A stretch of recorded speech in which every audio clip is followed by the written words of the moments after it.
আসলে যে জায়গাটায় আসছি এটা আসলে ভাষায় প্রকাশ করার মতন না, অনেক সুন্দর একটা লোকেশন। আপনারা সামনে তো শরৎকালে এই জায়গাটা, এই যে একটু একটু দেখাও, শরৎকালে এই জায়গাটায় পুরা কাশ ফুলে ভরে থাকে। এই যে আমি একটু যদি হাইটে আপনাদের দেখাই, এই যে পুরা পুরা অঞ্চলটা, যদিও আমার কাছে ড্রোন নাই, ড্রোন থাকলে হয়তো উপর থেকে আপনার ভিউটা দেখানো যেত। পুরো অঞ্চলটা কাশফুলে ভরে থাকে। এই যে দেখেন, এই পুরা পুরা মানে এটা আসলে বরিশালের মধ্যে, এটা আসলে অনেকেই জানে না যে এত সুন্দর একটা চমৎকার লোকেশন আছে। মনে হয় যেন এখানে হাঁটি শুধু।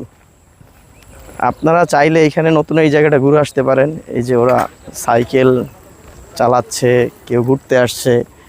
আমরা আজকে আসছি এই জায়গাটা পুরোটা ঘুরে দেখার জন্য। খুব সুন্দর আসলে, আজকে ওয়েদারের সাথে খুব বেশি মানানসই। এই আপনি যেদিকে যাবেন মানে রাস্তা আছে, রাস্তাগুলো খুব সুন্দর। এটা মনেই হয় না যে বরিশালের ভিতর, বরিশাল শহরের ভিতর, বরিশালের মধ্যে এরকমটা জায়গা। শরৎকালে আপনাদের সকলকে আমন্ত্রণ জানাচ্ছি এই জায়গাটা যেন একবার হলে ঘুরে আসেন, ঘুরে আসতে পারেন।